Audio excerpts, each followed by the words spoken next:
একবার ফিরে দেখে না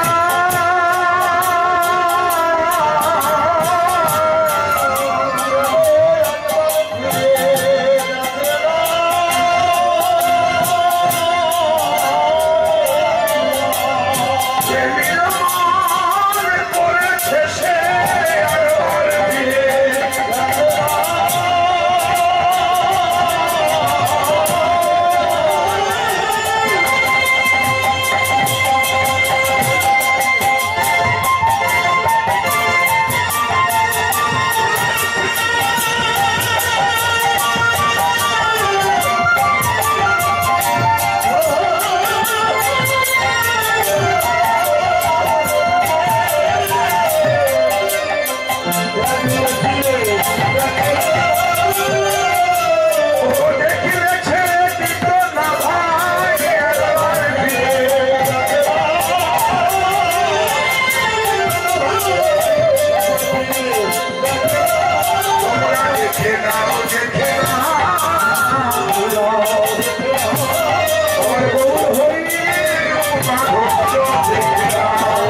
কৃষ্ণ সস্যানন্দন বিগ্রহ অনাদিরাদি গোবিন্দ যিনি সর্বকর্মের কারণ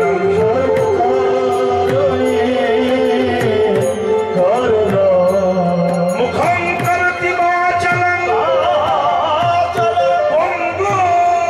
অঙ্গুলম্ঘয়তে গিরিম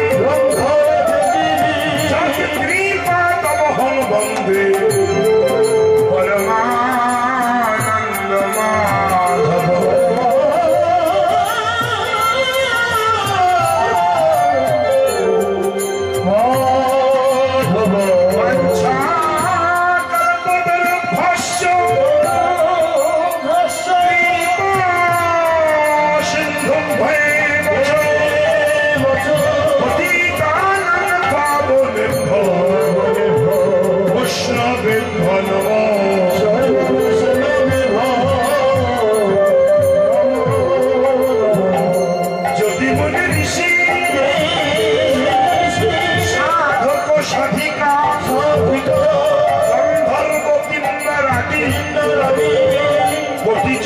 সাধনা করে যাকে পায় না সে হার বিরিঞ্চি বাঞ্ছিত ধন হবে রাগাত্ম দেবতা পতিত পাবন ভুবন মঙ্গল আমার গৌরাঙ্গ সুন্দর কলিকালের অনাচারী অত্যাচারী ব্যভিচারী দুরাচারী পাপাচারী কৃষ্ণ ভোলা বহির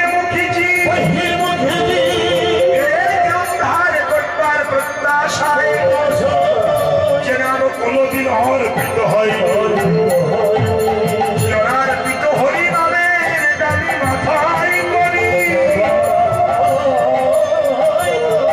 গৌর হরি আমার অবতীর্ণ হয়েছে প্রতিজীবের পায়ে ধরি বলে একবার হরি হরি বল বল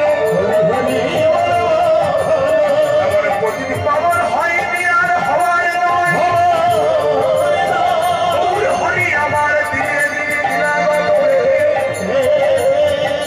শ্রীরাম নবদ্বীপের মাঝে হরিরামের গাড়ি নিয়ে অবতীর্ণ হয়েছে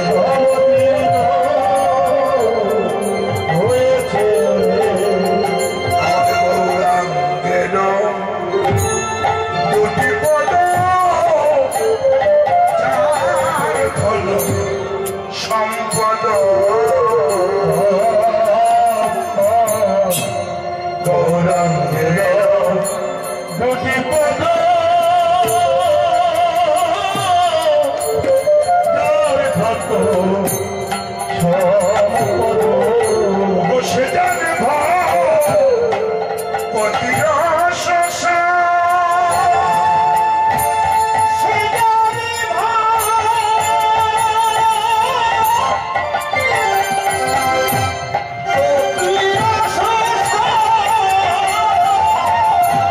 যে দৌড়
সবিতা গন্ধর্ব কিন্নর কোটি জনম সাধনা করে যে চরণ সান্নিধ্য লাভ করতে পারে না, সেই অনাদির আদি গোবিন্দ বিশ্ব সৃষ্টি স্রষ্টা শ্রীকৃষ্ণ অদ্বৈত আচার্যের আকুল আহ্বানে মধুমাতা কৃষ্ণ নামের ডালি মাথায় রয়ে আস্তে আস্তে আস্তে আস্তে শ্রীধাম নবদ্বীপে শ্রী শচীকণ্ঠ সিন্ধু মাঝে অবতীর্ণ হয়েছেন। কথা নয়, হ্যাঁ মেয়েরা সামনে বসবে, কথা বলবেন, কথা যা বলার ইচ্ছা পিছনে চলে যাবে। তাহলে বিষয়টি কি বলা হলো না, ভগবান আবির্ভাব হলেন শ্রীকৃষ্ণ কি হেতু, কি কারণ, কি অভিপ্রায়, কি যুক্তি। আমি সকালবেলা বলেছিলাম বহিরঙ্গের কারণ, মানে হরি নাম দিয়ে কলিহত জীব উদ্ধার হয়। তো হরিনাম করলে কি হয়? গাড়ি বাড়ি হয় না, নেতা হওয়া যায় না, ইউনিভার্সিটি ডিগ্রি বাড়ে না। তবে হরিনাম করবো কেন, হরিনাম শুনবো কেন? বলে হরিনাম করলে কিছু না হোক একটি জিনিস হয়, সেটা হচ্ছে অমানুষ থেকে মানুষ হওয়া যায়। চেত দর্পণ মার্জনম ভব মহানবাগ্নি নির্বাপনম শ্রবকৈরব চন্দ্রিকা বিতারণম বিদ্যাবধূ জীবনম আনন্দম বুদ্ধিবর্ধনম প্রতিপদাম পূর্ণমিতাস্বাদনম সর্ব আত্মস্বপনম পরম বিজয়তে শ্রীকৃষ্ণ সংকীর্তনম। হরিনাম করলে চিত্ত দর্পণ মার্জিত হয়, কিছু হয় না। এই যে মায়েরা, নিজেদের মুখ দেখবার যেমন একটি আয়না আছে, তেমনি ভগবানকে দেখতে একটি আয়না আছে। নিজেদের মুখ দেখবার আয়না যদি ময়লায় জমে যায় তাতে আর মুখ দেখা যায় না, বসে বসে মাজতে হবে। মেজে মেজে জল দিয়ে ধুয়ে ফেললে তাতে আমার মুখ দেখা যায়। তেমনি যারা ভগবানকে আস্বাদন করতে পারে না, তাদের চিত্ত আয়নাটা অনাদিকাল হতে অহংকারের ময়লায় জেনে গিয়েছে। এখন বসে বসে কৃষ্ণ নাম দিয়ে মাজুন, মেজে মেজে দুটি চোখের জলে ধুয়ে ফেলুন, দেখবেন ভগবান দেখতে আর বৃন্দাবনে যেতে হবে না। যাহা আছে বিশ্ব ব্রহ্মাণ্ডে তাহা আছে নিজ ভাণ্ডে। কেন? ভগবান দেখতে বৃন্দাবনে যাওয়ার দরকার নয়, আপনার হৃদয় মন্দিরে ভগবান আছে। আসতে মায়েরা, গয়া কাশী মধুময় বৃন্দাবন নবদ্বীপে যাওয়ার দরকার নাই, নিজেকে আস্বাদন করুন, দেখবেন ভগবান আপনার মধ্যে বসে আছে। যেমন এক শেঠজি, বিশাল টাকার মালিক শেঠ, 2 লক্ষ টাকা গাঁথে গুজে হাওড়া স্টেশন থেকে ট্রেনে উঠেছে। এক চোর মনে করলো শেঠজির পাশে বসলে আমি 2 লাখ টাকা চুরি করতে পারবো। কখন চুরি করবো না, শেঠজি যখন পায়খানা বাথরুমে যাবে, টাকা প্যাকেটে রেখে যাবে, আমি তখন নিয়ে লোকাবো, পালিয়ে যাবো, আশা করে বসে আছে। চোরের ভাব দেখে শেঠজি বুঝে নিয়েছে এ শালা চোর, নিশ্চয় আমার মাল চুরি করবে। তাই 2 লাখ টাকা বেশ টাইট করে রেখে দিয়েছে। 3 দিন পরে শেঠজি যখন নেমে যাচ্ছে, চোরের মন খারাপ হয়ে গেছে যে 3টি দিন পাশে বসে থাকলাম, মাল তো পেলাম না। যতবার বাথরুমে গেছে ততবার আমি প্যাকেট চেক করেছি, মাল পাইনি। তো মাল পাইবে না পাই, অন্তত শিখে যায় মালটা রাখলো কোথায়। তখন শেঠজিকে প্রশ্ন করছে চোর, হে শেঠজি, আপনার কাছে মাল আছে আমি তো বুঝতে পেরেছি, আমি যে মালটা আপনি বুঝেছেন, তো আপনার মাল নেওয়ার দরকার নাই, দয়া করে বলুন তো মালটা ছিল কোথায়? শেঠজি বলল, ভাই এখানেই ছিল। বলে কেমন? আপনি বাথরুমে গেলে আপনার প্যাকেট আমি তিল তিল করে চেক করে তো মাল পাইনি। বললো ভাই আমি যখন বাথরুমে যেতাম আমার আগে তুমি যেতে, আর তুমি যখন যেতে তখন আমার মাল আমি তোমার প্যাকেটের মধ্যে ঢুকিয়ে রাখতাম। কেন? আমি জানি তুমি আমার প্যাকেট খুঁজবে, তোমার প্যাকেট খুঁজবে না, আমার মালও আর পাবে না। তেমনি মায়াকাশী, মথুরা, শ্রীক্ষেত্র, বৃন্দাবন ভগবান খুঁজে বেড়ায়, যেটাই আছে সেটাই ভগবান খুঁজি না। তাহলে জগতে কেউ ভগবানকে ভালোবাসেন আর কেউ বাসেন না। কারণ কি? যুক্তিটা কি? বলে আকাশের চাঁদ পুকুরের জলে দেখা যায়, সবাই জানে। আকাশের চাঁদ, যে পুকুরটা পরিষ্কার নির্মল স্বচ্ছ, সে পুকুরে আকাশের চাঁদ দেখা যায়, এটা সত্য। কিন্তু বাবা, যদি কোন পুকুরে কচুরি পানা পরিপূর্ণ হয়ে থাকে, আকাশের চাঁদ তো দেখা যাবে না। তাহলে সেই পুকুরে দেখা যায়, যে পুকুরটি স্বচ্ছ নির্মল পরিষ্কার, সেই পুকুরে আকাশের চাঁদ দেখা যায়। কচুরি পরিপূর্ণ পুকুরে যেমন আকাশের চাঁদ দেখা যায় না, তেমনি অহংকার পরিপূর্ণ হৃদয়ে ভগবান দর্শন হয় না। ভগবান দর্শন করতে গেলে চিত্ত দর্পণটা মার্জিত করতে হবে। কি করে করবেন? কৃষ্ণ নাম করুন, গুরু আশ্রয় করুন, গুরুর কৃপা হবে, তবে আপনার সব হয়ে যাবে। গুরু কৃপা ছাড়া জগতে কিছু হয় না। অনেকে বলেন গুরু লাগে না, বাপ মাই সব ভুল। সেই বাপ মা গুরু হবে, সেই বাবা মা গুরু হবে, যে পিতা বিশ্ব পিতার সন্ধান জানিয়ে দেবে, সে পিতাই হলো গুরু। যে মাতা বিশ্ব পিতার সঙ্গে সম্বন্ধ ঘটিয়ে দেবে, সেই মা গুরু। যে বন্ধু জগৎ বন্ধুর সন্ধান ঘটিয়ে দেবে, সে হলো বন্ধু, আর নইলে সব শত্রু। হরে কৃষ্ণ। তাই যে প্রহ্লাদ নিজের বাবাকে গুরু বলে মেনে নেননি। ধ্রুব মহারাজ সদৈশ্বর্য ত্যাগ করে সে বনে গিয়েছিল কৃষ্ণ ভজন করবার জন্য। তাই রামকৃষ্ণ দেবকে বিবেকানন্দ একটা প্রশ্ন করেছিলেন, ঠাকুর গুরু ছাড়া কি ভগবান পাওয়া যায় না? রামকৃষ্ণ দেব যুক্তি দিয়েছিলেন বিবেকানন্দকে, ডাকতেন বিলে বলে। আচ্ছা বিলে, তুই গুরু ছাড়া ভগবান পেতে চাস, আমার যুক্তির উত্তর দে তো কি? আচ্ছা দেখ তো গঙ্গা দিয়ে কি ভেসে যাচ্ছে? বিবেকানন্দ বলছে একটা স্টিমার যাচ্ছে। ওর পিছনে কি যাচ্ছে? ছোট একটা নৌকা যাচ্ছে। রামকৃষ্ণকে প্রশ্ন করছে, আচ্ছা বলতো স্টিমারটা চন্দননগরে পৌঁছাতে কতক্ষণ লাগবে? ঘন্টা 2 লাগতে পারে। আচ্ছা ছোট নৌকাটা কতক্ষণ লাগবে? ঘন্টা 10 লাগতে পারে।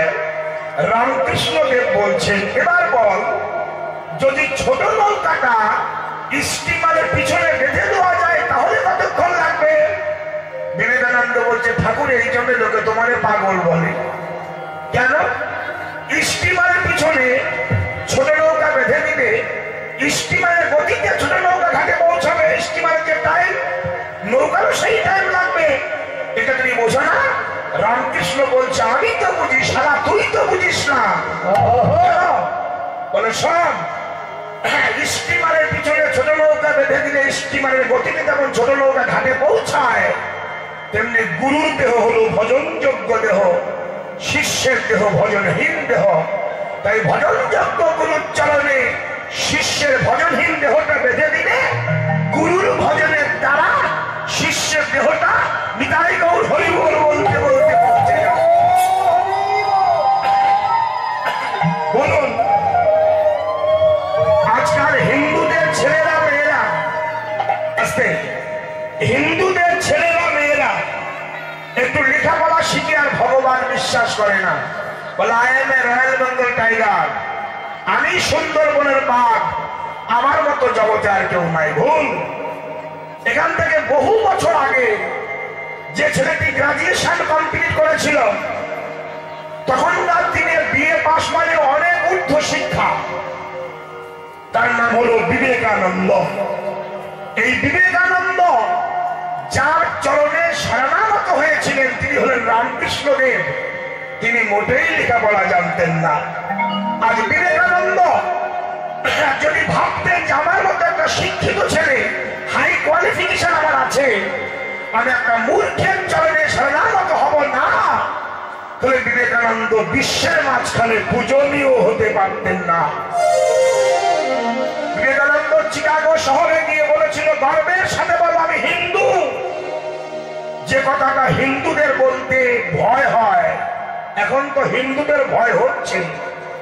সে চিকাগো শহরে গিয়ে বলেছিল, গর্বের সাথে বলো আমি হিন্দু। সে দেশের খ্রিস্টান ধর্মের ব্যক্তিরা একটু অপমানিত হয়েছিল।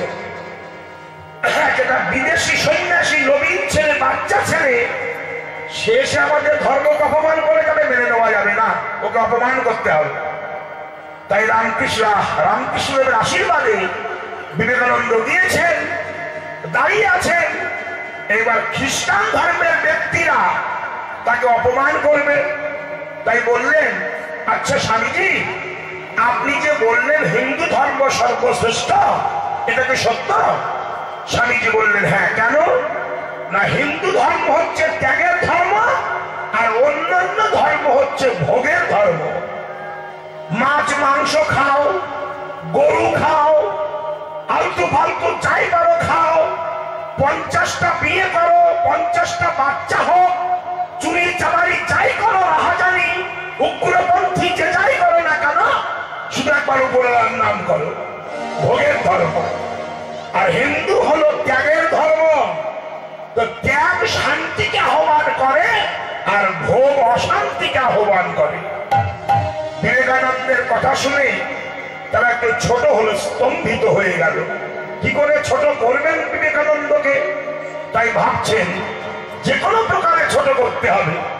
তখন বিবেকানন্দকে বললেন, আচ্ছা বলুন তো, আপনি বললেন মেনে নিলাম যে হিন্দু ধর্ম শ্রেষ্ঠ, ভালো, তাহলে বলুন তো পৃথিবীতে যত ধর্ম গ্রন্থ আছে তার মধ্যে কোন গ্রন্থ বড়? স্বামীজি হেসে বলছে, এ তো আমি বলতে পারবো না, গ্রন্থগুলো আমার টেবিলের উপরে আনুন, আমি দেখে বলে দেব।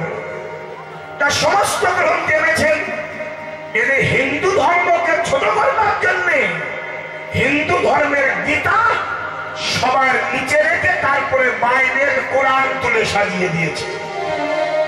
সবার নিচে গীতা রাখলো কেন?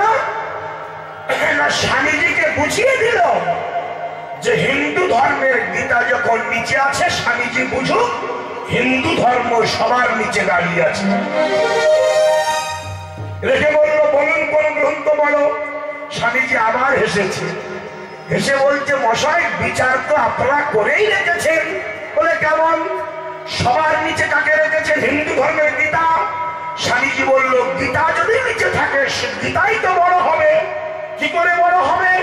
বলে, মশাই আমার গীতা নিচে আছে, তার উপরে আপনি আছেন, এটা বুঝতে পারছেন না? ভার যে সইতে পারে সেই তো বড় হয়। আমার গীতা ভিত রূপে দাঁড়িয়ে আছে, আপনি তার উপরে দাঁড়িয়ে আছেন। আমার গীতাকে দাম দিলে আপনি চিৎকার হয়ে পড়ে যাবেন। গীতা আছে তাই আপনি আছেন, তেমনি হিন্দু ধর্ম আছে তাই পৃথিবীতে সর্বধর্ম গ্রন্থ দাঁড়িয়ে আছে। এটা হয়েছিল কার দ্বারা? বিবেকানন্দর বিয়ের পাশের দ্বারা নয়, রামকৃষ্ণের আশীর্বাদের দ্বারা। তাহলে আজ একটা ছেলে একটা মেয়ে এত বিয়ে পাশ পাশ করছে, এমন বিবেকানন্দ আর তৈরি হচ্ছে না হিন্দু সমাজে। কেন? তারা কুচিন্তা করে, কুখাদ্য খায়, কুসঙ্গ করে, তারা ভাগবত শাস্ত্র পড়ে না, রামায়ণ পড়ে না, সাধুসঙ্গ করে না, সৎসঙ্গ করে না, তাই সতের চেতনা তাদের হয় না। তাই সেই সৎ চিত্ত বৃত্তিকে জাগাবার জন্য আমার কৃষ্ণ গৌর হয়ে নবদ্বীপ এসেছেন। তাহলে এসেছেন কেন? দুটি কারণ। একটি হচ্ছে হরিনাম দিয়ে জগৎ উদ্ধার করা, আর একটি হচ্ছে শ্রী রাধায়া প্রণয় মহিমাকে দৃশ্যা দানৈ বা সদ্ধ জনাত ভূত মধিমাকে দৃশ্যং মদিরা সক্ষং চস্যমদল ভবতকে দৃশ্যং বেতি লভা তদ ভবাদ্যৌ সমাজনী শচিগর্ভ সিন্ধু হরি ইন্দু। শ্রীমতী রাধার প্রেমটা কেমন আজ তো প্রেম প্রেম করে হিন্দু ধর্মের ছেলেদের মেয়েদের মোবাইল গরম হয়ে যাচ্ছে, প্রেমের কম্পিটিশন হচ্ছে। কিন্তু প্রেম কাকে বলা হয়, প্রেমের সংজ্ঞা কি, প্রেমের ডেফিনিশন কি, এটা আমরা জানবো আজকে। যে প্রেম কাকে বলা হয়, রাধার প্রেম আস্বাদন করতে ভগবান এসেছেন। প্রেমের ক্লাসিফিকেশন আছে, শ্রেণীভাগ। প্রেম হলো তিন প্রকার, একটি হচ্ছে অশুদ্ধ, একটি বিশুদ্ধ, একটি প্রসিদ্ধ। অশুদ্ধ প্রেম কাকে বলা হয়, যে প্রেমে নিজের ইন্দ্রিয় সুখ ছাড়া আর কোন সুখ উপভোগ করা যায় না, একে বলা হয় অশুদ্ধ প্রেম। তাহলে বিশুদ্ধ প্রেম কাকে বলা হয়, যে প্রেমে ভগবান সুখ পাবে, আমি সুখ পাবো, এটি হলো বিশুদ্ধ। আর প্রসিদ্ধ কাকে বলা হয়, যে প্রেমে শুধু ভগবান সুখ পাবেন, আমার সুখের প্রয়োজন নাই, এটাকে বিশুদ্ধ প্রসিদ্ধ প্রেম বলা হয়। তাহলে এই প্রেমটা আসে কখন, কিভাবে আসে, কখন আসে, কি কারণে আসে, বলছে শুনুন শুনুন মায়েরা। আত্মেন্দ্রিয় প্রতিবাঞ্ছাকে বলা হয় কাম, কৃষ্ণেন্দ্রিয় প্রতিবাঞ্ছা ধরে প্রেম নাম। কামের তাৎপর্য সম্ভব কেবল, কৃষ্ণ সুখ তাৎপর্য প্রেম মহাবল। কাম আর প্রেম বিবিধ লক্ষণ, লঘু আর হেম জৈত্য স্বরূপে বিলক্ষণ। এই জন্য বলবো আমার রাধার মধ্যে নাহিক কাম গন্ধ, কৃষ্ণ রূপ সুখ লাগে মাত্র কৃষ্ণের সঙ্গে সম্বন্ধ। আজকে কথা বলবেন না, শুনুন প্রেম কাকে বলা হয়।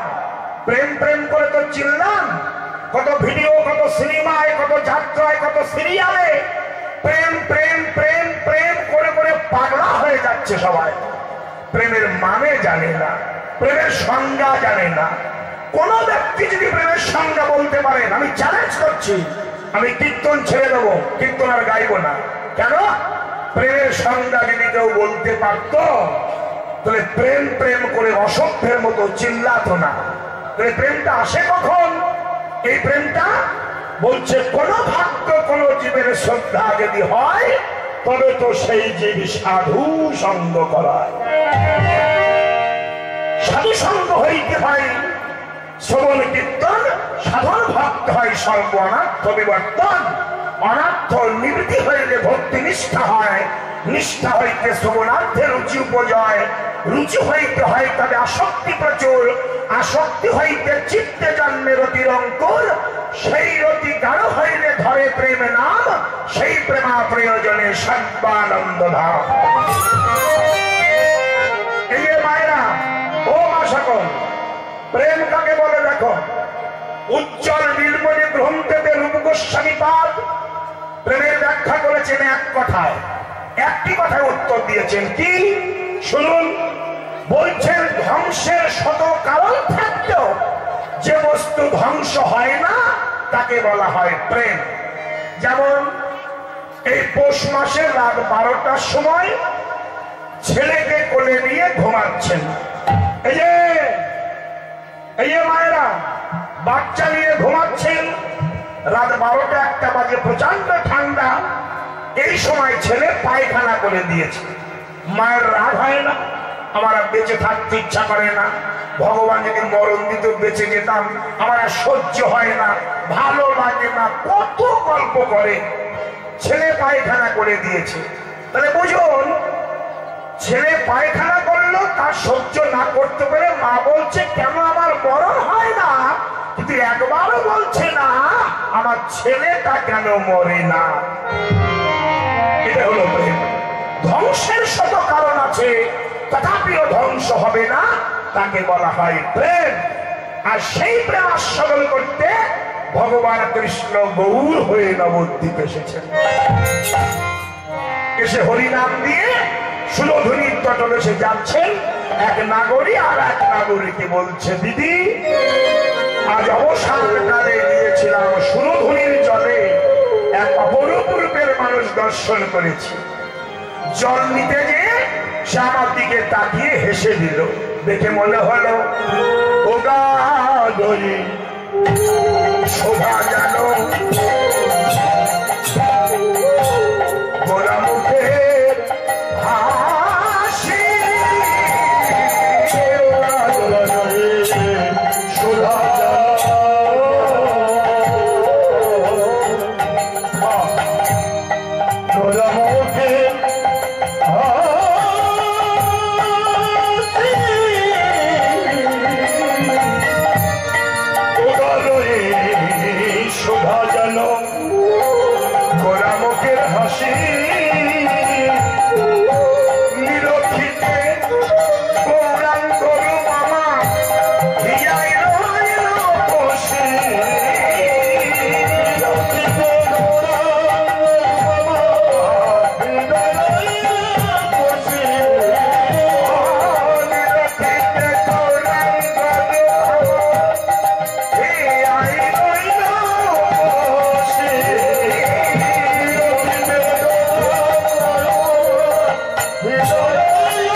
চৈতন্য মহাপ্রভু হরিনাম বিতরণ করছেন, শুধু হরি বল বলো, হরে কৃষ্ণ।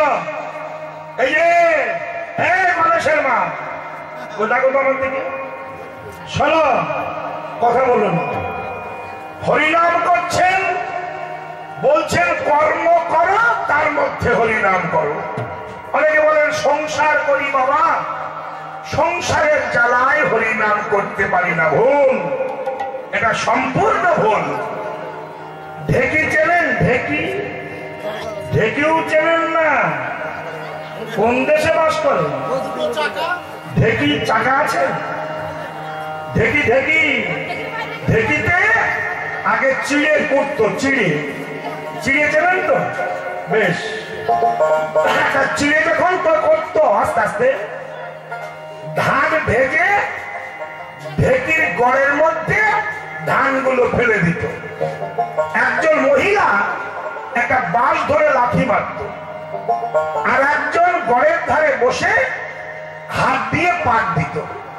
তা লাঠি মারছে আর পাক দিচ্ছে, লাঠি মারে পাক দেয়, লাঠি মারে পাক দেয়। গড়ের মধ্যে হাত দিয়ে পাক দিচ্ছে, লাঠি মারছে পাক দিচ্ছে, কিন্তু চোখটা কিন্তু গড়ের মধ্যে নাই। কোলে বাচ্চা দুধ খায়, চোখ রান্না ঘরে নয়, কাজ চালিয়ে যায়। এই খোকা, আরে রান্নাঘরের দরজা খোলা, দরজাটা আটকে দে, কুকুর ঢুকে সব খেয়ে ফেলবে, কাজ কিন্তু চলছে, কাজ বন্ধ নাই। এবার বলুন, বাচ্চা কোলে দুধ খাচ্ছে, সে কাঁদছে, আবার শরীর নেই, এটাকে ধরে খাওয়াচ্ছে, মরে খাও, আবার কাজ করছে। দেখেছেন? তাহলে চোখ রান্না ঘরে নয়, কোলে বাচ্চা দুধ খায়, কিন্তু বলুন তো তার মনটা কোথায়? কে বলতে হবে? মনটা হলো গড়ের ভিতরে। গড় থেকে যদি মন উঠে যেত, ঢেকি পড়ে হাত নষ্ট হয়ে যেত। তাই সমস্ত কাজ চলছে, কিন্তু মনটা যেমন গড়ের মধ্যে আছে, তার কোনো ক্ষতি হলো না। তুমি সংসার করো, বাচ্চা পেলে মানুষ করো, দেহটা সংসারে রাখো, শুধু মনটা কৃষ্ণ চরণে দিয়ে রাখো। তাই কিছু করতে হবে না, শুধু মনটা কৃষ্ণ চরণে দিলেই মধুময় কৃষ্ণ নাম হয়ে যাবে। হরে কৃষ্ণ।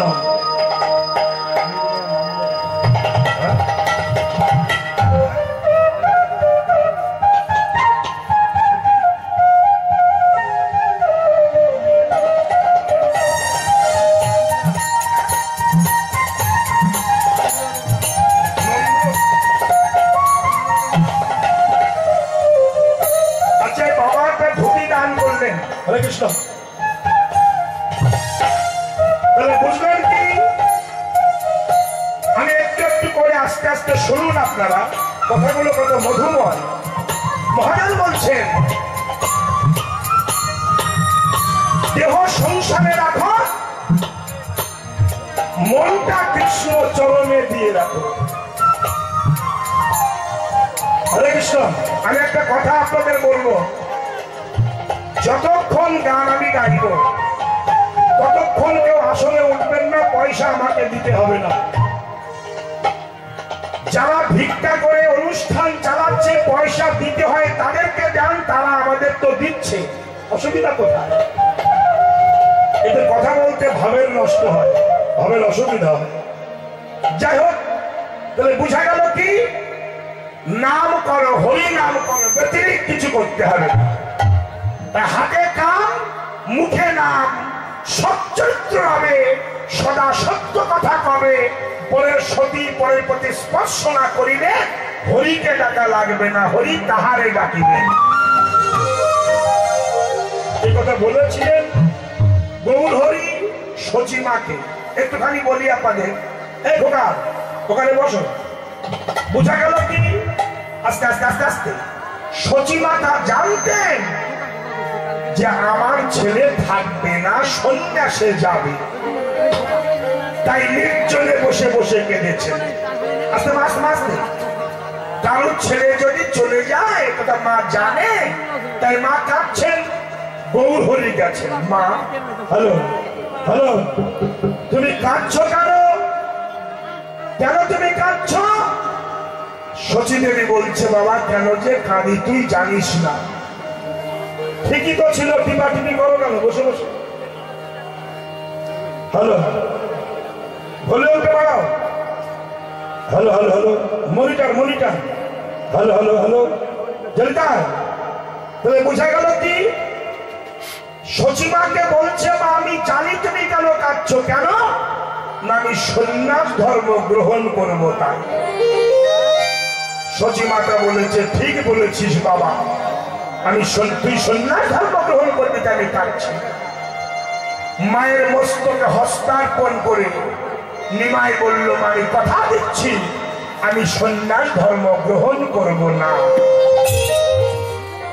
শচীমাতা মুখটা চেপে ধরে বলেছিল, নিমাই অমন কথা বলিস না বাবা, তোকে যে সন্ন্যাসে যেতে হবে। এই যে আস্তে, তোকে তো সন্ন্যাসে যেতে হবে, আমি বলছি তুই সন্ন্যাসে যাবি। নিমাই বলল, মা আমি যাওয়ার আগে এত কাঁদছো, আমি চলে গেলে তুমি কাঁদবে না তো? শচী বলেছিল, নিমাই তোর মতো ছেলে চলে গেলে কোনো মা কি না কেঁদে পারে? নিমাই বলল, মা তুমি কাঁদবে তাও আমাকে যেতে বলছো কেন? শচী বলেছিল, নিমাই তুই চলে গেলে কাঁদবো, সে কান্নায় আমার আনন্দ আছে। যেমন তুই কাঁদবি দেশ বিদেশে, আমি কাঁদবো ঘরে বসে, উভয়ের কান্না ক্ষেত্রে মিশে যদি বহাবে প্রেমের বন্যা, আমি সেদিন হব ধন্য কন্যা। তখন নিমাই বলেছিল, মা তুমি যখন আমার জন্য এতটুকু ত্যাগ করলে, তবে আমি বলে রাখছি মা, সন্ন্যাস নেওয়ার পরে হাতে করে রান্না করে ডাক দিও আমার নাম ধরে, আমার মনে রইল ভাবো পৃথিবীর যে প্রান্তে থাকে সে তোমার হাতের খাবার খাবো। শচী বলল, নিমাই আজ বেঁচে আছি তাই আমার হাতের খাবার খাবি, আমি যেদিন থাকবো না সেদিনের কথাটা তো বলবি না। নিমাই বলেছিলেন, মা তোমাকে এড়াতে শতটি নাহি গো আমার, তব গর্ভে জন্ম নেব আরো বইবা। আমি আবার আসবো, আমি আবার আসবো। পরিত্রাণায় সাধনাং বিনাশেষ্য দুষ্কৃতং ধর্ম সংস্থাপনার্থে সম্ভব আমি যুগে যুগে। আমি আবার আসবো, শেষ জন্ম নেব ঈশ্বর করে, হরিনাম দিয়ে চালাবো জীবনে। শুধু নাম করলে কৃপা হবে। কেমন? হাতে কাম, মুখে নাম, সৎ চরিত্র হবে, সদা সত্য কথা কবে, পরের সতী পরের প্রতি স্পর্শ না করিবে, হরিকে না ডাকিলে হরি তাহারে ডাকিবে। শচীমাতা কেঁদেছিলেন। আস্তে শোনো, কাঁদছেন কেন? শুধু ভগবানের মা, কাঁদালে কাঁদিতে হয়, কথাটা মিথ্যা নয়। টাকা ব্যাংকে ফিস করে রাখলে যেমন ডবল হয়, তেমনি জগতে কোনো মানুষ যদি কোনো মানুষের মনে ব্যথা দেয়, সেই ব্যথা ফিস করা থাকে, সেই ব্যথা শেষ জীবনে ডবল ভাবে অনুভব করতে হয়। কাঁদালে কাঁদিতে হয়। শচীমাতা কাঁদিয়েছিলেন। যেমন অন্ধ ধৃতরাষ্ট্রের স্ত্রীর নাম কি ছিল কেউ জানেন? ধৃতরাষ্ট্রের স্ত্রীর নাম কি ছিল? যিনি ঘুমাচ্ছেন তিনি বলুন, বলুন। জানেন না? সামনের জায়গা দখল করে ঠ্যাং ছেড়িয়ে বসে আছে। এই তো, এই জন্য সামনে দেখা ছেলে ভক্ত বসতে হয়। আমাদের গান শুনতে গেলে মেয়ের একটা সাইডে বসা উচিত। ভক্তরা পিছনে বসেছে, যারা বোঝে না তারা সামনে বসে গল্প চালিয়ে যাবে। এইভাবে গান হয় নাকি? দুটো সাইড করে দিতে হয়, তাতে লাইটের যে অবস্থা আমি আপনাদের মুখই দেখতে পাচ্ছি না। অথেই মহাজনস্যগতস্য পন্থা, মহাজন বিচার করলেন, তার নাম ছিল গান্ধারী। আচ্ছা মা, আমি একটা প্রশ্ন করি আপনাদের কাছে, বলুন তো, গান্ধারীর চোখে কাপড় বাঁধা থাকতো কেন? কেউ জানেন? কেউ জানেন? জানলেও বলতে চাইছেন না স্বামী অন্ধ, তাইতে সে অন্ধ হয়ে থাকতো। ভুল। এই জন্য কীর্তন শুনতে আসতে হয়। অনেকে বলে কীর্তন কি শোনে? কীর্তন মানুষে শোনে, গরুতে শোনে না। যারা গরু তারা শুনতে চায় না, মানুষে কীর্তন শুনতে চায়। সত্যি তাই। রামকৃষ্ণদেব বিবেকানন্দকে বলেছিল, বিলে মাঝে মাঝে একটু হরিনাম শুনিস। কেন ঠাকুর? হরিনাম শুনলে কান পেকে যাবে। কান পেকে যাবে, সে নাম শুনবো কেন? বলেছিল, আমি যা বলছি তুই সেটা বুঝতে পারছিস না। আগের দিনে বৃদ্ধ বাবারা মাঠে চাষ করতে যেত, গামছায় করে মুড়ি বেঁধে নিত আর বাঁশের চুঙার মধ্যে সর্ষের তেল নিত। লাভ কি হতো জানিস? ওই যে সর্ষের তেল চুঙায় আপটান করতে করতে বাঁশের চুঙাটা লাল হয়ে পেকে যেত। তাতে কি হতো? ওই চুঙায় আর পোকা ধরার ভয় থাকতো না। সর্ষের তেল আপটান করতে করতে চুঙা পেকে গেলে তাতে যেমন পোকা ধরার ভয় থাকে না, তেমনি হরিনাম শুনতে শুনতে যদি কারোর কান পেকে যায়, সেই কানে আর বাজে কথা ভালো লাগে না। এই জন্য হরিনাম শুনতে হয়। হরিনাম শুনে কারা? সারি যারা। এই যেখানে বসে আছেন সারি ব্যক্তিরা বসে আছেন, অসারীরা মশারির মধ্যে পড়ে আছে। আর যারা অসারী ব্যক্তি দেখলেই চেনা যাবে, কিছুক্ষণ বসবে দূর হয়ে চলে যাবে। কেন? এরা অসারী, সার বস্তু গ্রহণ করতে পারে না। তাই বললেন চোখে কাপড় বাঁধা থাকতো কেন? গান্ধারী ধৃতরাষ্ট্রকে বলেছিল, গো স্বামী তুমি জগৎ স্বামীকে ভুলে যেও না। তোমার পুত্রগুলো কৃষ্ণ বিদ্বেষী হয়েছে, ওদেরকে কৃষ্ণমুখী করে দাও, নইলে অকালে ধ্বংস হয়ে যাবে। ধৃতরাষ্ট্র বলেছিল, আমার এক একটা ছেলের গায়ে 50টা হাতির বল, আর তাকে মারবে কৃষ্ণ। কৃষ্ণকে অহংকার। এই কথা শুনে গান্ধারী বাড়ি এসে চোখে কাপড় বাঁধলো। বিদুর প্রশ্ন করেছিল, বৌদি তুমি যে চোখে কাপড় বাঁধলে কেন? গান্ধারী বলেছিল, ভাই আমি আমার স্বামীর সংসার করব, চোখ বেঁধে করব। কেন? কৃষ্ণ বিদ্বেষী স্বামীর মুখ দর্শন করব না। দেখেছেন, যাদের স্বামীরা কৃষ্ণ ভক্ত নয় তার সংসার করা ভালো, কিন্তু মুখ দেখা ভালো নয়। এটা গান্ধারী বলে দিয়েছিলেন। তাই কাঁদালে কাঁদিতে হয়। গান্ধারীর অপরাধটা কোথায় একটু বলি। তার শতপুত্র মরে গেল। কেন গেল? অপরাধটি ছিল একটুখানি বলছি, মন দিয়ে শুনবেন। যখন একদিন কুন্তী মাতার ঘরে, আস্তে আস্তে আস্তে, কুন্তী মাতার ঘরে দুর্বাসা ঋষি এসেছিল। মা তোমার গৃহে আমি আতিথ্য গ্রহণ করতে চাই, মধ্যাহ্নে মানে আজ দুপুরবেলা কিছু খাবো। তার মানে পরীক্ষা করতে এসেছেন কুন্তীকে। কুন্তী তার আনন্দ ভাষিতা, বাহ আপনি সেবা করবেন, সে তো সৌভাগ্য। বলুন কি সেবা করবেন? বললো, মা আমি 100 ভাগে ব্যঞ্জন দিয়ে অন্ন পাবো, মানে 100 ভাগে রান্না করতে হবে। বেশ, বললো তাই করব। এবার বললেন যে 100 খানা স্বর্ণ পাত্র লাগবে। কুন্তী বললেন তাই করব। 100 ভাগে রান্না হলো, স্বর্ণ পাত্র 99টা হলো, একটা পাত্র হলো না, যাতে গরম পরমান্ন রাখবে। পরমান্ন বোঝেন? পরমান্ন বোঝেন না? বলুন তো কি? পায়স। হ্যাঁ, একটু কথা বলবেন, তাহলে বোঝা গেল কি পরমান্ন রাখার জায়গা হলো না। দুর্বাসা বলল, মা তোর ঘরে খাবো না। কেন? আমার পরমান্ন খাওয়া হবে না। পাত্র হলো না। মাতা কুন্তী মাটিতে শুয়ে পড়ে বুকের কাপড়টা খুলে দিয়ে হাওয়াও করে ধোঁয়া উঠছে, গরম পরমান্ন বুকের উপরে ঢেলে রেখেছে। দুর্বাসা স্তম্ভিত হয়েছে, মা এত গরম পরমান্ন রাখলি, তোর ব্যথা লাগছে না?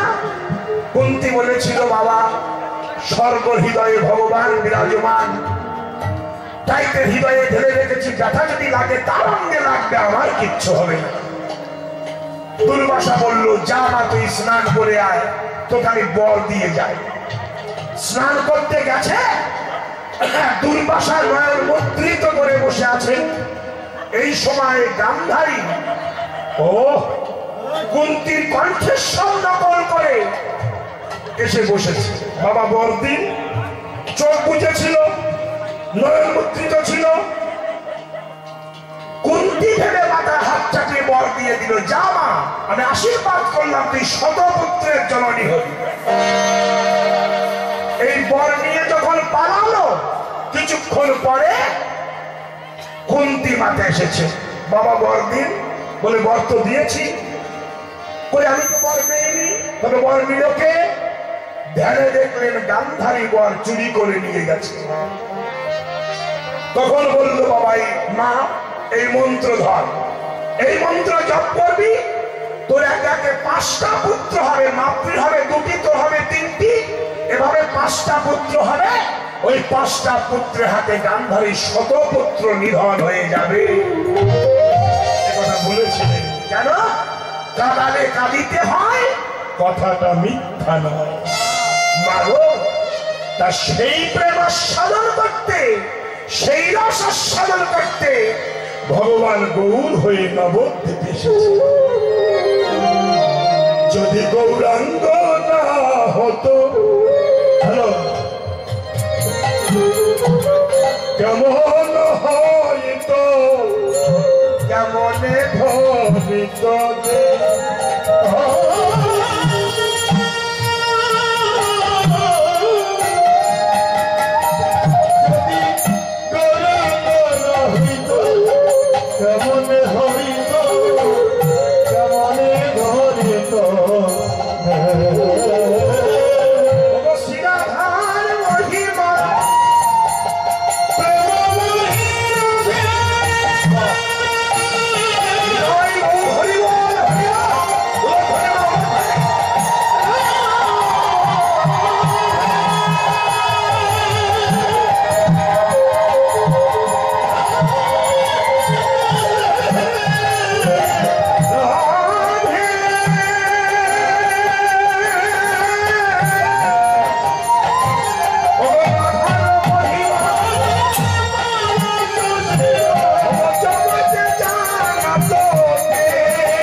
কথা নয়, চুপচাপ বসো না তোমরা সামনে।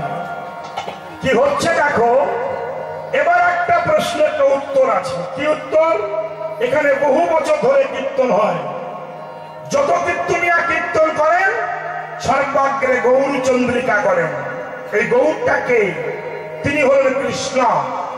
আমার প্রশ্ন এখানে, যিনি কৃষ্ণ, যার বাবার নাম নন্দ রাজা, রাজার ছেলে, তার কি অভাব ছিল?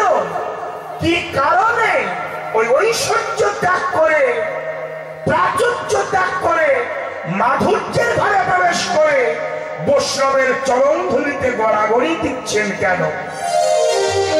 প্রশ্ন। এক কথাই তিনি গৌর হলেন কেন? গৌর হওয়ার কারণটা কি একটুখানি শুনি। চলুন যাই। রাস হচ্ছে বৃন্দাবনে, আমার পরেই রাস হবে, রাধারানী করবে। খুব ভালো রাস করবে, শুনবেন, বসবেন, যাবেন না কেউ। তাহলে আমি একটুখানি সুন্দর করে টেনে আনছি রাস থেকে। রাস হচ্ছে বৃন্দাবনে। বৃন্দাবনের রাসে রাধারানী কৃষ্ণকে প্রশ্ন করেছিল, আস্তে, হে কৃষ্ণ, তুমি তো বলো হে রাধিকে তুমি আমার প্রাণাধিকে, মানে প্রাণের অধিক বড়। তা যদি হয় তা রাসের সবাই একটা করে কৃষ্ণ পেল, আমি একা একটা কৃষ্ণ পেলাম, আমি বেশি পেলাম না কেন? এটাই প্রশ্ন। রাধার কথা শুনে কৃষ্ণ প্রশ্ন করছেন। প্রশ্নগুলো শুনবেন। কৃষ্ণ প্রশ্ন করছে, আচ্ছা রাধে, তোমার কাছে আমার একটা প্রশ্ন আছে, বলো কি প্রশ্ন? তখন বললেন কৃষ্ণ, আচ্ছা বলো, যোগী মুনি ঋষি সাধক সাধিকা গান্ধর্ব কিন্নর কোটি জনম আমাকে ভজন করে কিন্তু আমাকে পায় না। আমার প্রশ্ন এখানে, তারা কোটি জনম ভজন করে পায় না, আর তোমরা একবার কৃষ্ণ বলে ডাকো, আমি পাগল হয়ে ছুটে আসি, কিসের দ্বারা ডাকো? সে বস্তুটা কেমন আমার সঙ্গে একটু বলো। এই গোপীগণ বলছে, কৃষ্ণ যে বস্তু দিয়ে ভগবানকে ভক্ত আহ্বান করে সে বস্তু ভক্তের ঘরে পাওয়া যায়, ভগবানের ঘরে পাওয়া যায় না। ভগবান চমক উঠলেন যে আমি বিশ্ব সৃষ্টি স্রষ্টা, আমার মধ্যে পাওয়া যায় না, সেটা কি? তখন গোপীগণ বলেছে, কৃষ্ণ ভক্ত যে বস্তু দিয়ে ভগবানকে আহ্বান করে সে বস্তু যদি ভগবানের ঘরে থাকতো, ভগবান তার ভক্তের ঘরে আসতো। কি বলেন আপনারা? আমি রাধাপদ ঘোষ রাত 10টার সময় আসলে উঠে কীর্তন গাইছি। বলুন, আমার বাড়ি উত্তর 24 পরগনা বসিরহাট মহকুমা হাসনাবাদ থানা। আমি অত দূর থেকে আপনাদের কাছে এসেছি। তাহলে কি মাল কমিটি আমাকে দিয়েছে যে আমরা এতগুলো মাল আসতে হাজির হয়েছে? সেটা কি? সেটা হলো মানি, টাকা। এই টাকা যদি আমার ঘরে বেশি থাকতো আমি নিশ্চয় আসতাম না এই ঠান্ডায় 10টার সময়, আমি নাইতাম না। তাই কমিটি এমন বস্তু আছে যা আমাকে অত দূর থেকে টেনে আনতে বাধ্য করেছে, তার মূল্য হলো টাকা। তেমনি ভক্ত ভগবানকে ডেকে আনে কি বস্তু দ্বারা? কিসের দ্বারা? টাকার দ্বারা নয়। কিসের দ্বারা? একমাত্র ভক্তির দ্বারা। ভক্তি দ্বারা ভগবানকে টেনে আনা যায়। কি বলেন মায়েরা?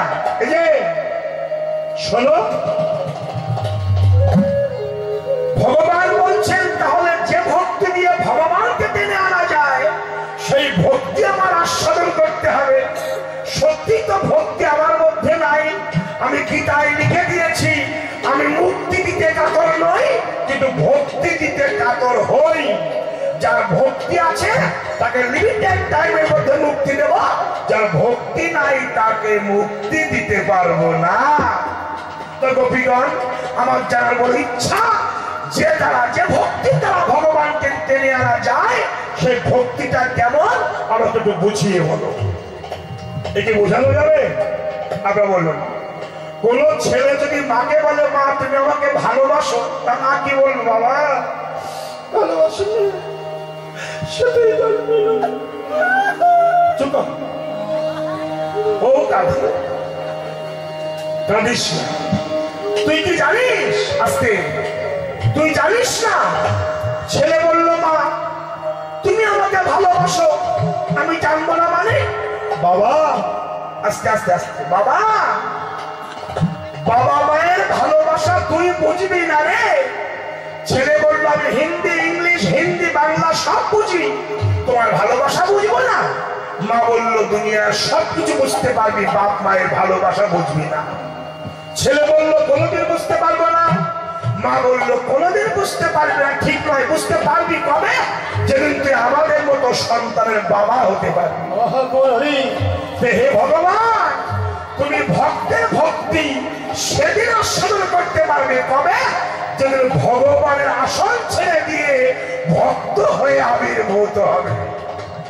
কি ও মা সকল, আমি দুতলা বাড়ি ভিক্ষা করতে গেছি, বাড়ির মালিক আমাকে ডেকে বলছে, ভিখারি তুমি তো 5 বাড়ি ভিক্ষা করে খাও, 5 রকম চাল পাও, ছোট মোটা সরু কালো সাদা, একসঙ্গে রান্না করে খেলে কেমন লাগে? ভিখারি বলে, বাবু ভিক্ষা করার চালের অন্ন আস্বাদন তো আপনি দুতলায় বসে পাবেন না। কি করতে হবে? যদি ভিক্ষার আপনি আস্বাদন করতে চান, দুতলা ছেড়ে দিয়ে আমার সঙ্গে ভিখারি হয়ে যান। হে ভগবান, তুমি ভগবানের আসন ছেড়ে দিয়ে ভক্ত হয়ে আবির্ভূত হও। তাহলে ভক্ত হওয়ার রাস্তাটা কি শুনুন। কীর্তন শুনলে ভক্ত হওয়া যাবে? অত সস্তা না রে ভাই। কীর্তন শুনলে ভক্ত হওয়া যায় না, কীর্তন দিলে ভক্ত হওয়া যায় না, কীর্তন করলেও ভক্ত হওয়া যায় না। তাহলে নিরামিষ খেলে ভক্ত হওয়া যাবে? নিরামিষ তো ছাগল গরুতেও খায়, ওরা কি ভক্ত? না, তা নয়। তাহলে মাথায় জটা হলে ভক্ত হওয়া যাবে? বলে জটা তো তাল গাছে হয়, ওরা কি ভক্ত? তা নয়। তাহলে কিসের দ্বারা ভক্ত হওয়া যাবে? গোপীগণ বলছে, সবাই যে রাস্তা হেঁটে ভক্ত হয়েছে, তোমাকেও সেই রাস্তা হাঁটতে হবে। বলুন। শ্রদ্ধেয় কমিটি খাবার ব্যবস্থা করেছে আনন্দবাজার, যে যা পাচ্ছেন খাচ্ছেন, এখানে সে কীর্তন শুনছেন। বাহ, খুব ভালো কথা। কিন্তু দেখুন, খাবার ব্যবস্থা করেছে বলে আমরা খাচ্ছি, এখানে এসেছি, সবকিছু করছি, হরিনামও শুনছি। এখন কথা হলো এই, ভগবান বলছেন তোমরা খাও, সবকিছু করো, কিন্তু এই যে খেতে খেতে সবাই মাটিতে বসে খাচ্ছে কি চেয়ারে বসে খাচ্ছে? এখন যদি গ্রামের প্রধান আসে, তাকে যদি চেয়ার টেবিল দেওয়া হয়, সে যদি চেয়ারে টেবিলে খায়, জানতে হবে কাণ্ড জ্ঞান কম আছে। কেন? যারা ভোট দিয়ে আমাকে প্রার্থী করলো, আমাকে জিতালো, তারা সব মাটিতে খাচ্ছে ভগবানের প্রসাদ, আর আমি প্রধান হয়েছি বলে চেয়ারে খাবো। আগত দিনে যদি ভোট না দেয়, আমারও তো মাটিতে বসতে হবে। তাহলে ভোটার আছে তাই নেতার সম্মান, অন্ধকার আছে তাই আমার সম্মান, তেমনি ভক্ত আছে তাই ভগবানের সম্মান। তাহলে ভক্ত হওয়ার রাস্তা কি? শোনো মায়েরা, রাস্তা হলো নিষ্কিঞ্চন বৈষ্ণবের পদ ধুলি গায়ে মাথা। বৈষ্ণবের পদ ধুলি গায়ে মাথা, ভক্ত হয়ে যাবে।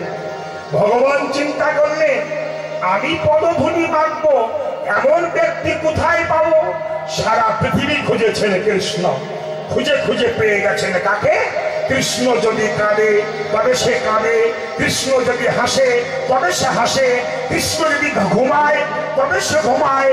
কৃষ্ণময়, কৃষ্ণ যার ভিতর বাহিরে, যাহা যাহা নেত্র করে তাহা কৃষ্ণে স্ফুরে। তিনি কে? তিনি হলেন বৃষভানুরাজ নন্দিনী শ্রীমতী রাধা ঠাকুরানী।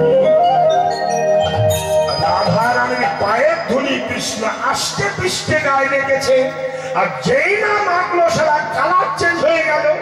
কালো ছিল সাদা হয়ে গেল, বাঁকা ছিল সিধা হয়ে গেল, গোয়ালা ছিল ব্রাহ্মণ হয়ে গেল, মূর্খ ছিল পণ্ডিত হয়ে গেল। বাহ!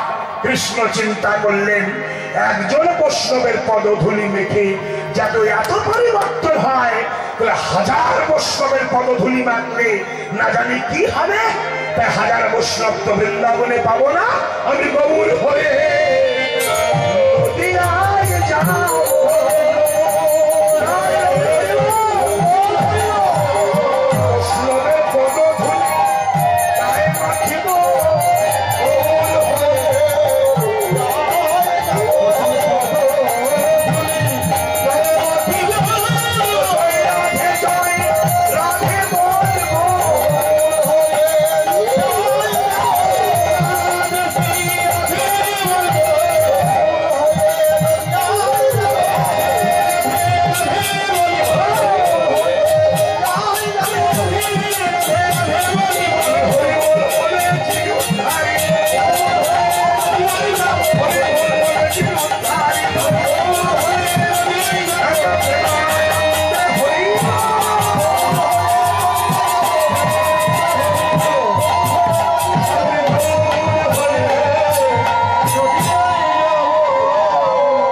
তো কৃষ্ণ গৌর হয়ে নবদ্বীপে এসেছেন। মায়েরা, গোপীদের প্রেমাস্বাদন করতে কৃষ্ণ গৌর হয়ে নবদ্বীপে এলেন।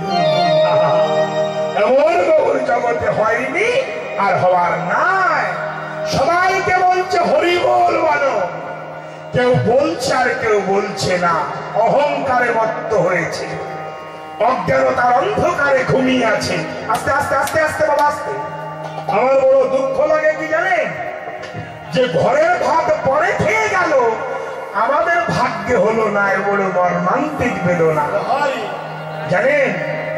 একটু মায়াপুরে যান, নবদ্বীপে দেখুন বিদেশি সাহেব তারা এসে কৃষ্ণ কৃষ্ণ বলছে।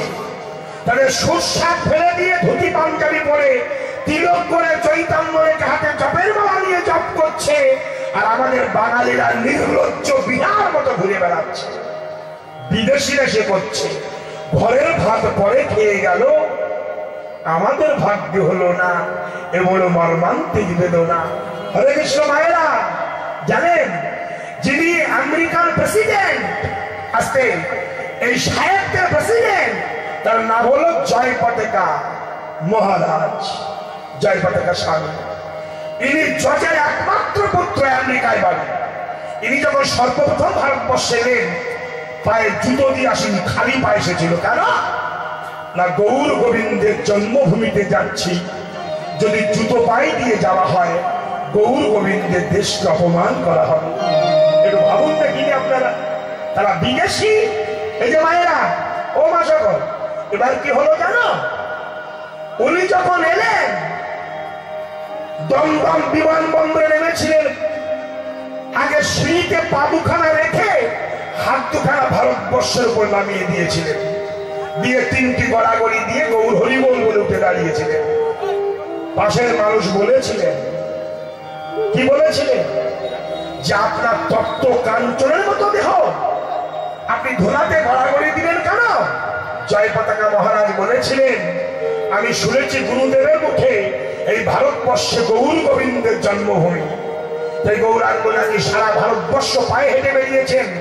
তিনি যদি বিমানবন্দরে এসে থাকেন, তার চরণ ধরে যদি এখানে পড়ে থাকে, আমার মতো হতভাগার চরণ নামিয়ে দিলে, তার চরণ ধরের উপরে যদি আমার চরণ পড়ে, আমি অপরাধী হয়ে যাব। তাই দেহটা নামিয়ে দিয়ে তার অঙ্গ ধরে গায়ে রেখে বিদায় গৌর হরি বল বলে ওঠেন।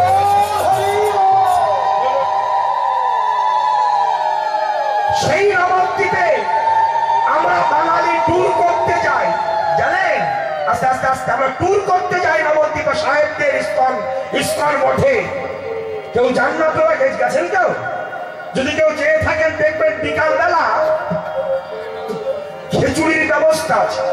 সাহেবরা খিচুড়ি দেয় কেন? সাহেবরা জানে বাঙালি হলো লোভী জাত।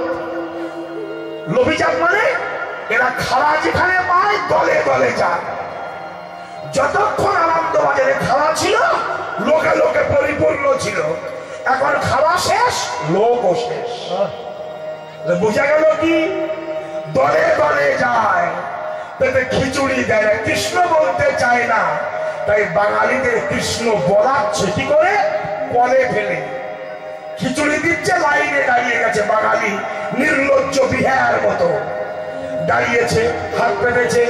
যিনি খিচুড়ি দিচ্ছেন হাত পাতলেই দিচ্ছে না, যে আপনি হাত পেতেছেন বলছে বলুন হরে কৃষ্ণ, আর আমি হেসে বলছি হরে কৃষ্ণ, একটু খিচুড়ি দিয়ে দিয়েছে। যেমন যে ছাগল হাঁটে না, কাঁঠালের পাতা ভেঙে আগে আগে হেঁটে হেঁটে যান, দেখবেন ছাগল পাতার টানে টানে যাবে। তিনি যে কৃষ্ণ বলতে চায় না, এই খিচুড়ির লোভ দেখাল, দেখবেন সারা খিচুড়ির লোভে লোভে যাবে। কেন? এটা কলে ফেলে বলানো। সত্যি তাই। যদি আনন্দবাজার না হতো, যদি খাবার ব্যবস্থা না থাকতো, হিন্দুরা সেখানে কীর্তন শুনতে যেত না। এটা সত্যি। সেটা সাহেবরা জানে। কত বাঙালি নিজের ধর্ম ত্যাগ করে খ্রিস্টান ধর্ম গ্রহণ করলো, একটা চাকরি, কিছু টাকা, একটু জমির জন্য। এই হিন্দু জাত। অতএব বাবা, ঘরের ভাত পরে খেয়ে গেল, আমাদের ভাগ্যে হলো না। এ বড় মর্মান্তিক বেদনা। তাই গৌরাঙ্গ মহাপ্রভু নিজে যখন নাম নিয়ে যাচ্ছেন, চোখের জল ভেসে যাচ্ছে। ওই রূপ দেখেছেন এক নাগর, আর এক নাগরীকে ডেকে ডেকে বলছে, দিদি রে, জীবনে ভেবেছিলাম পর পুরুষের দিকে নয়ন দেব না, কিন্তু যখন কলসি দিয়ে জল তুলে কাকে দিতে গেলাম, আমার নয়ন সেই পুরুষের দিকে গেল।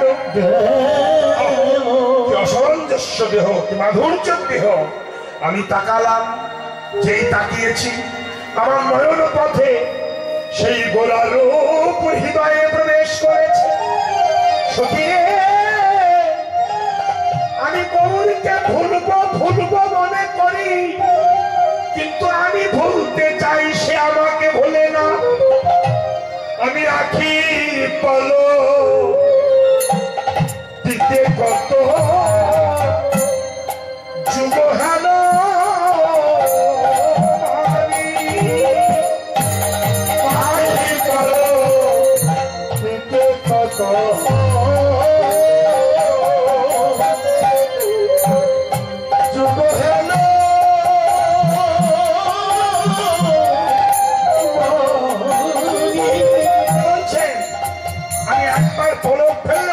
কত যুগ গৌরকে দেখি না। এই ভালোবাসা আমি আখি পলো দিতে কত যুগ হেলো, আখি পলো দিতে কত যুগ হেলো। আমার হিয়ার মাঝে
ঘুম পেলে বলবেন, আমাদের লিকার চায়ের ব্যবস্থা আছে,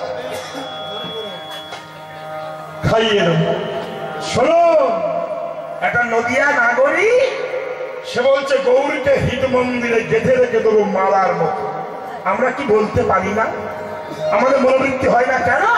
আমরা মায়ার দাস, মায়া আমাদের বেঁধে ফেলেছে, আর তারা কৃষ্ণকে বেঁধে ফেলেছে। তাই ডিফারেন্স জানেন? আসতে মায়া মানুষকে ভেড়া করে রাখে। একটা কথা বলি মা, একটা গল্প আছে, গল্প নয় ঠিক, ভাগবতের কাহিনী। নারদ একদিন কৃষ্ণকে প্রশ্ন করেছিল যে, কৃষ্ণ দয়াময়, জজ ম্যাজিস্ট্রেট তার কলমের খোঁচায় মানুষের ফাঁসি হয়, আর সে বাড়ি যে নিজের বইয়ের কথা মতো বালতিতে করে জল টেনে বেড়ায়। আচ্ছা বলো দেখি, সংসারে মানুষ এত কষ্ট পায়, তাও কেন মানুষ হরিভজন করে না? কৃষ্ণ বলেছিলেন নারদ এটি হলো মায়ার খেলা। তা নারদ বলল আমার বিশ্বাস হয় না, জ্ঞানী মানুষকে মায়া বাঁধতে পারে না। কৃষ্ণ চিন্তা করলেন নারদের তো অহংকার হয়েছে, একটু অহংকারটা ভাঙাতে হবে। এই যে ওনারও কথা পরে হবে, যাও আমার বড় জল পিপাসা লেগেছে, ওই গ্রাম থেকে এক গ্লাস জল নিয়ে এসো। তার মানে নারদকে মায়া দেখানো শুরু করে দিয়েছে কৃষ্ণ, এটা নারদ বুঝতে পারি না। এই যে মাঝে কথা নয়, নারদ জল আনতে গেছে, ভগবান মায়া দেখাবেন নারদ তো তা জানেন না। এবার যেই জল আনতে গিয়ে কে আছো বাড়িতে এক গ্লাস জল দাও, কৃষ্ণের জল পিপাসা লেগেছে বলে দাঁড়িয়ে আছে।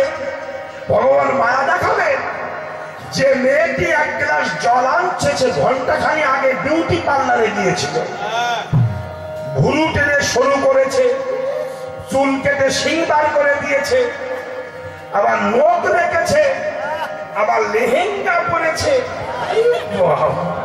কি ডিজাইন। এক গ্লাস জল হাতে করে আনছে, ভগবান মায়া দেখাচ্ছে নারদকে। এনে দাঁড়িয়েছে, অপরূপ রূপের মেয়েটিকে দেখে কৃষ্ণ যে জল চেয়েছে নারদ তা ভুলে গেছে, মেয়েটাকে দেখে হা করে তাকিয়ে আছে।